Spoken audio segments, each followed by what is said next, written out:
dia a todos. Meu nome é Henrique, eu sou consultor industrial na Tecnocurva e também sou consultor da PS3, então trabalhamos em parceria já há alguns anos. Então, eu trouxe aqui para vocês um case aqui da utilização do Op Center APS Scheduling na Tecnocurva, no qual a gente vai conseguir identificar aqui da forma simples que a Tecnocurva utiliza o sistema, mas por trás disso, para chegar nesse nível aqui, a gente amadureceu durante esses 4 anos de utilização exatos, viu, Renato? O Go Live foi em 2019. Legal. 2019, 20, 21, 22, né? Tá entrando pro 4º ano, tá bom? Então vamos lá. A ideia é eu apresentar um pouco da empresa para vocês aqui, no início, o portfólio de produtos, os principais recursos, o processo produtivo da empresa, a estrutura, e depois a gente entrar na parte de planejamento e programação, como que a gente utiliza isso, a metodologia que a gente utiliza ali, operacional e estratégica, operacional para dar apoio para a produção e estratégica para dar cenários para a diretoria tomar a decisão aí de médio prazo, não de longo prazo, né, dos próximos 3 meses aí. E uma demonstração da modelagem que eu preparei aqui para vocês, que eu trouxe uma parte da modelagem aqui para compartilhar com vocês. Então, a Tecnocurva é uma empresa 100% de capital 100% nacional e tem fundada no início da década de 70, então é uma coisa rara no Brasil, uma empresa sobreviver tanto tempo, né, capital nacional, e ela iniciou as atividades em São Paulo, né, na cidade de São Paulo, e hoje ela está na cidade de Mogi das Cruzes, que é região metropolitana de São Paulo. Ela tem por volta de 400 funcionários hoje e ela é especializada na conformação de peças tubulares.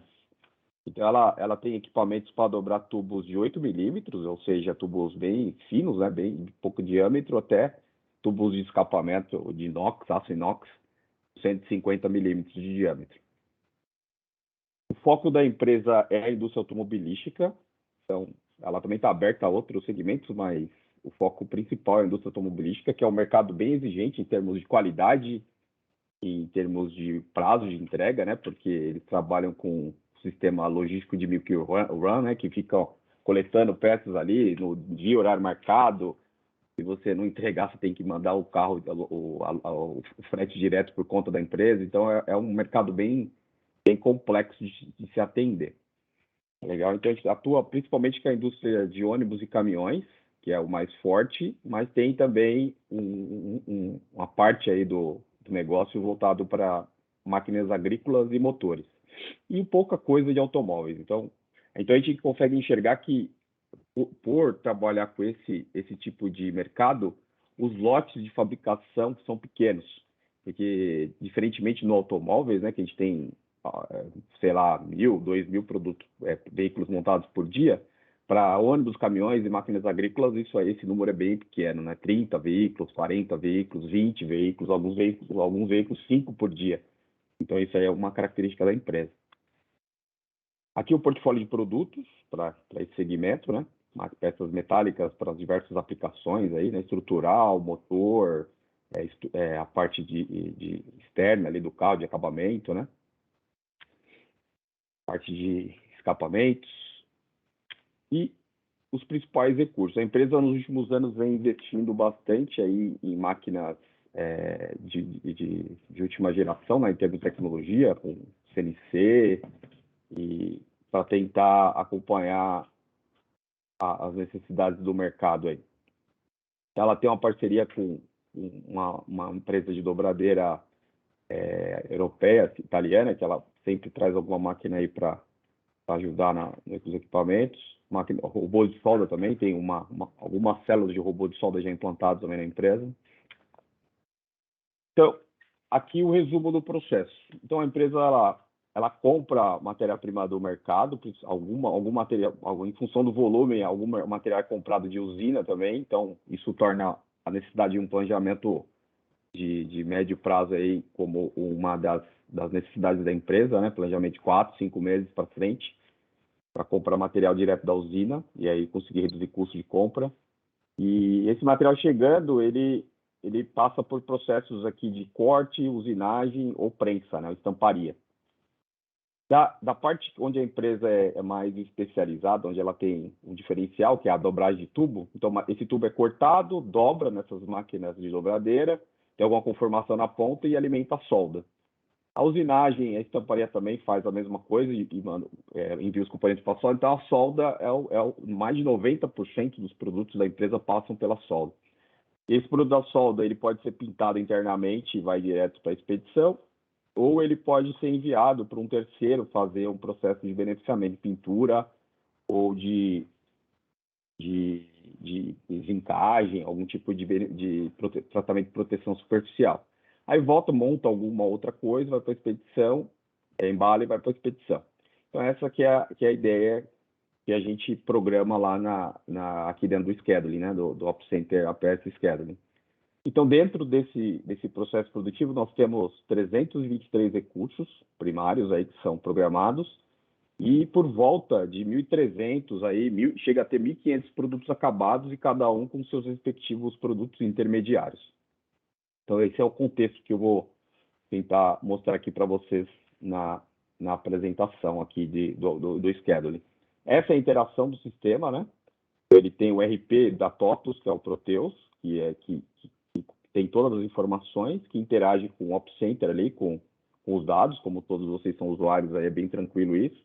Aí o OpsCenter programa, devolve para o RP se comunica com a fábrica por meio do MES, que é da EGA, ou por meio de, hoje ainda, que a gente está estudando essa questão, é até interessante aí o Marco Antônio falar dessa disponibilidade de interação pela nuvem, né? A gente está estudando isso, de interagir direto com a fábrica ali por meio de alguma coisa relacionada com a nuvem, né? E hoje a gente entrega ainda as listas em forma de papel impresso, tá bom? Além do EGA também, tá legal? Do MES, né? E em termos... Vamos conversar. Legal. Aí, em termos de que maneira que a gente utiliza o planejamento e a programação da empresa? Então, semanalmente, a empresa ela processa o MRP dentro do Proteus ali, um horizonte com períodos de 45 dias, que dá aproximadamente 9 semanas. Mas por que essas 9 semanas? Eu vou tentar explicar aqui para vocês de uma forma bem rápida e resumida. Essa aqui é uma estrutura de produto mais complexa que a gente tem lá na empresa. Então, ela tem o produto acabado, que geralmente demora uns 5 dias ali para ser processado, é uma ideia, né, considerando capacidade infinita. E aí, no primeiro nível de estrutura aqui, a gente tem um tratamento externo, que demora 22 dias, e um outro tratamento interno, que depois que chega, é feito ali em 2 dias, também não tem outro produto, que é um outro produto que não tem tanta criticidade, então 22. Um outro tratamento antes desse, que demora 5 dias. Aí aqui tem mais 2, nesse terceiro nível aqui, ou quarto nível, mais 2 tratamentos, dois produtos intermediários, um demora 3 dias, outro 2, então o 3 é o crítico. No último nível aqui, um demora 3, outro 2, o 3 é o crítico. Então, somando aqui, por volta de 38 dias. Como a estrutura mais complexa demora 38 dias, então, para a gente conseguir entregar isso no prazo, a gente tem que começar a produzir aproximadamente 8 semanas antes, senão a gente não consegue entregar. Então, em função disso, dessas estruturas complexas, a gente tem que enxergar o planejamento para entregar as ordens para a fábrica com esse horizonte. Tá legal? Então, 8 semanas a gente arredondou aí para 9, né? Com uma mais de segurança. Então, por isso que a gente roda o MRP com 9 semanas para entregar para a fábrica, com capacidade infinita. E aí, dessas 9 semanas, a gente altera o status para ordens firmes, né? A gente usa o termo firmar, ou peso aí, né? Entre aspas, de uma semana. Então, a gente fica com ordens com status de firme dentro do scheduling aí, e dentro do RP também, com uma semana. E aí, por meio da programação, são geradas as listas por grupos de equipamentos ou por centro de custo. E nessa programação aqui é feita a especificação dos turnos, a distribuição da mão de obra. Então, às vezes, um setor está sobrando mão de obra, desloca para outro, e o programador tem essa autonomia. Em termos estratégicos, tanto para compra de material de usina, quanto para direcionamento de contratação de mão de obra ou compra de algum equipamento, roda-se semanalmente também um MRP com horizonte de 20 semanas, 5 meses. E esse horizonte, a gente gera 3 cenários, né? A gente gera um cenário com 4 semanas, que seria um mês, né? Um outro cenário com 8 semanas, 2 meses, e um outro cenário com 12 semanas, aí, que são os 3 meses.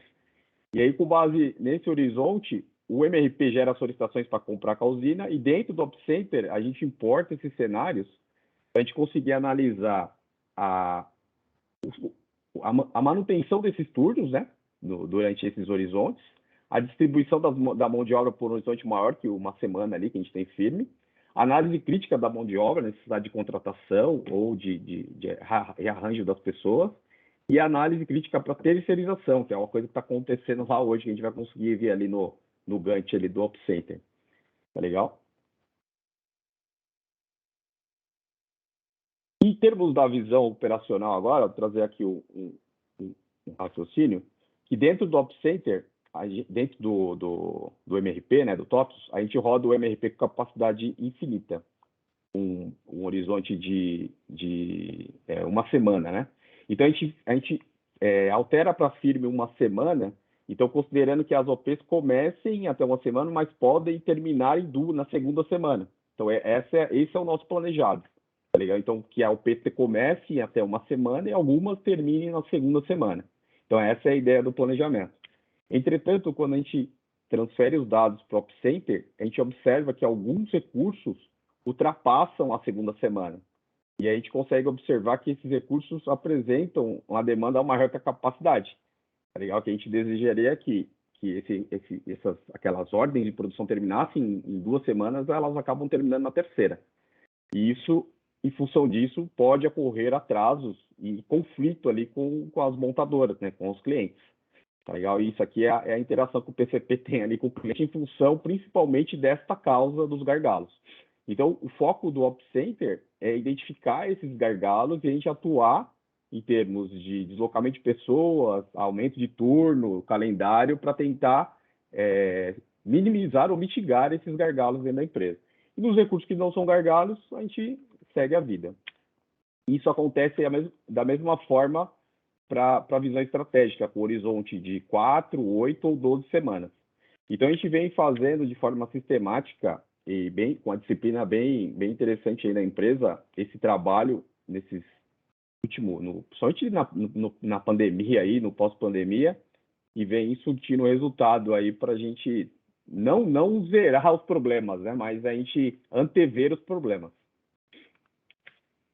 E agora vamos para demonstração no OpCenter.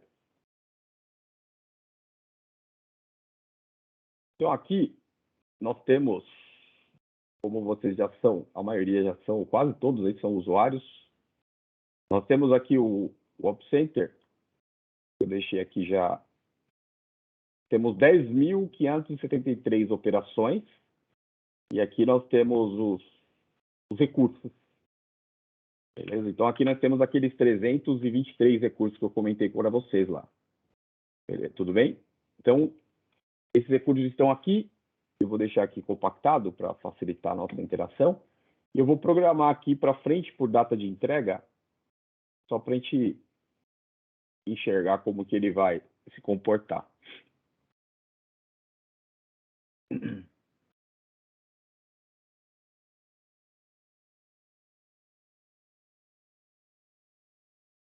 Programou ali 10.000. Quase, falta 382, 47.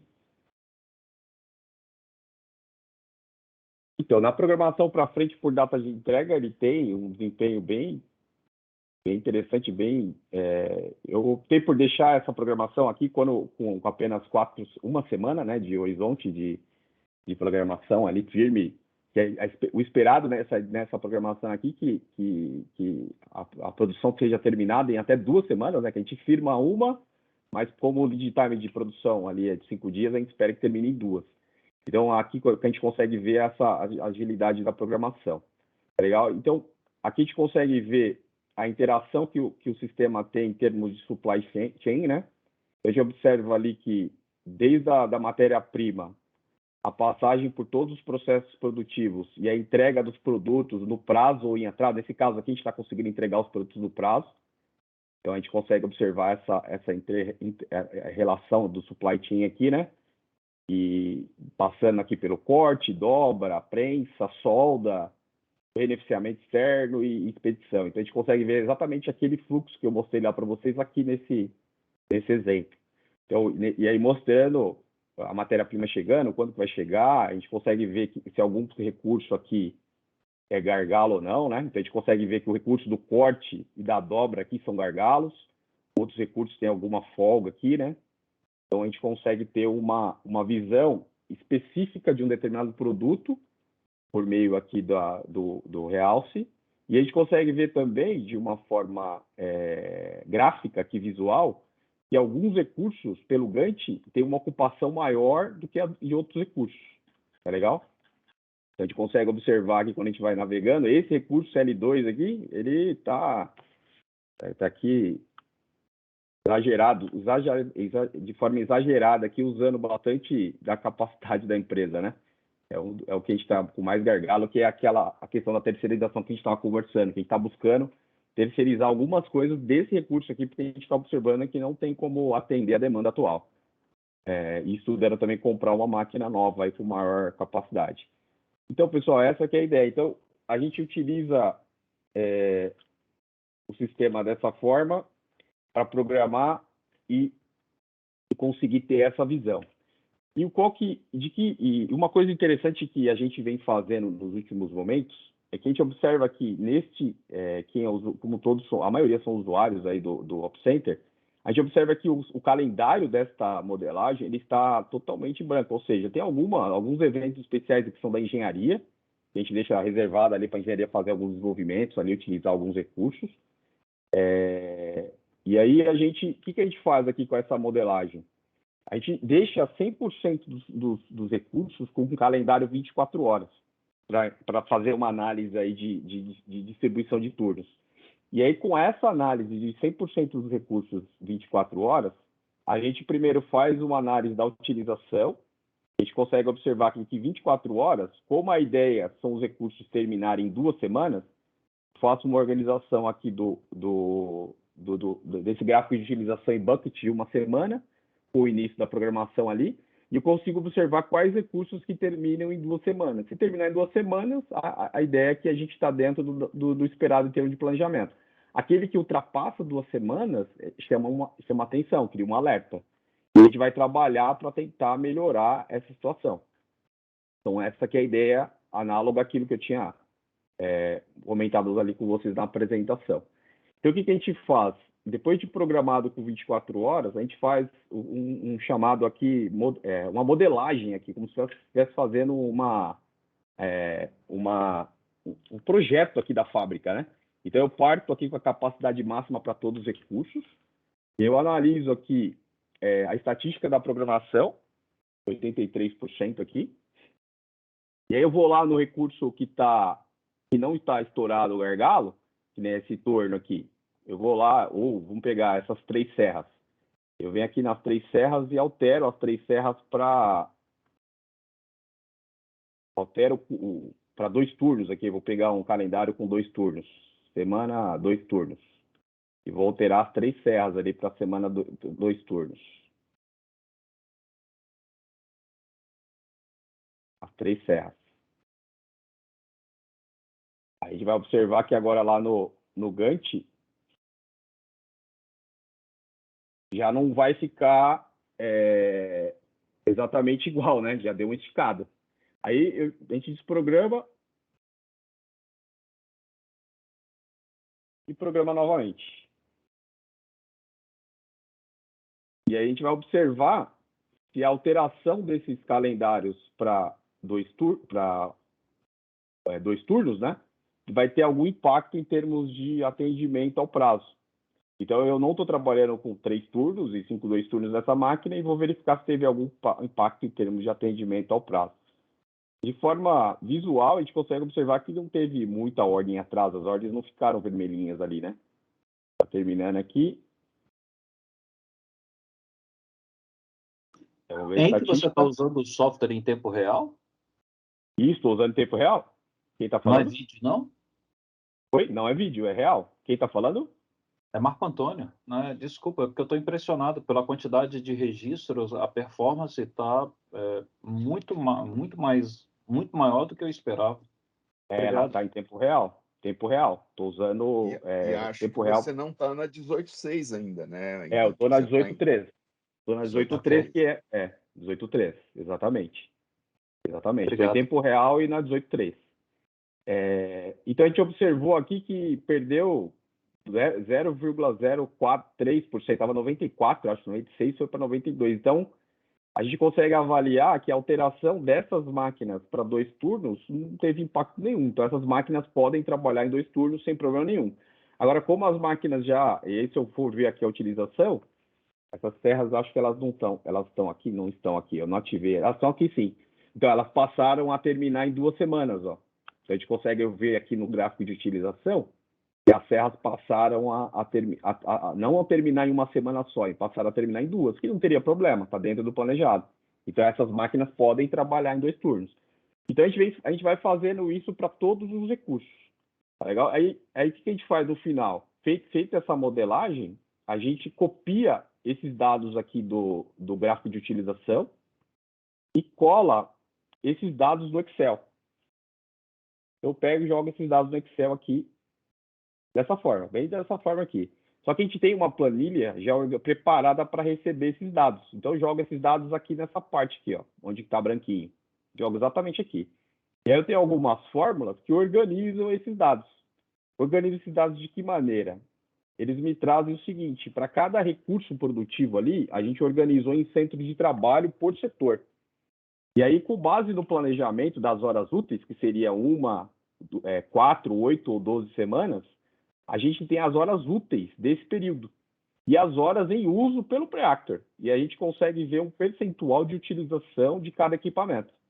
E aqui a diretoria consegue enxergar qual equipamento está mostrando uma utilização maior do que o planejado, em termos de utilização aqui, ó. Então já fica, tem uma formatação condicional que já fica cinzinha ali quando passa de 80%. Então o diretor ele recebe esse relatório de todos os recursos da empresa, para ele enxergar, tanto na fase operacional, quanto a de 1 mês, 2 meses ou 3 meses, quais recursos estão estourando. E a gente mostra aqui também quantos turnos estão sendo utilizados em cada um dos recursos. E, por fim, o que a gente faz também? A gente faz uma análise gráfica aqui dentro do Ops Center, aqui embaixo. A gente tem uma visualização gráfica aqui, ó, da mão de obra necessária para cada centro de trabalho ali, né? Então, se a gente passar o mouse aqui, ele vai mostrar que naquele dia ali eu estou usando exatamente essa quantidade de pessoas aqui. Então, a gente vai fazendo essa análise, 6 pessoas. Aqui embaixo a gente consegue ver o número de pessoas, né? Então, ele vai mostrar ali para nós quantas pessoas que, em média, estão utilizando. Isso aqui é uma análise média que o analista de PCP, para cada centro de trabalho aqui que a gente nomeou, ele vai verificando quantas pessoas, em média, ele precisa e ele organiza essas pessoas aqui em primeiro, segundo e terceiro turno. Então, aí o pessoal da fábrica organiza a tabela aqui com as pessoas que têm real na fábrica e traz aqui para a gente aqui o real, que é as pessoas que têm real. E aqui o analista do PCP mostra quantas pessoas que o Preactor precisa. Por exemplo, no corte aqui que a gente está analisando. A gente tem 18 pessoas real e o Preactor está falando que precisa de 24 para atender esse cenário. Então, tá faltando 6 pessoas. Isso vai sendo feito para cada centro de trabalho aqui, ó. E lá no final, o diretor ele tem um resultado aqui, ó, de quantas pessoas que a fábrica tem hoje, a parte produtiva, e quantas pessoas que o Preactor está sugerindo que são necessárias para atender aquela carteira com aquele desempenho acima de 80%, que é o nosso desejado. Então, nesse cenário, a gente está precisando contratar 20 pessoas. Então, pessoal, não sei se meu tempo, como é que tá aí, Renato? Eu estou meio que... Tava. Né? Mano, tá legal, depois eu desconto, vai. Não, Mas era isso que eu queria mostrar. A ideia era legal. mostrar essa ideia aqui de como que a gente utiliza de uma forma bem simples o Ops Center. E para finalizar aqui uma estatística, né, que a gente consegue rodar ali com APS, sequência preferida, para aproveitar a setup. E a gente consegue ter um aproveitamento ali de umas 50 horas, quer dizer, 2% aí quase, em média, de aproveitamento de setup. Só que esse processamento com a sequência preferida demora um pouco mais, demora por volta de 5, 7 minutos para processar. Então, por isso que eu não consegui demonstrar aqui para vocês. Tá bom, pessoal? Mas essa aqui é a ideia.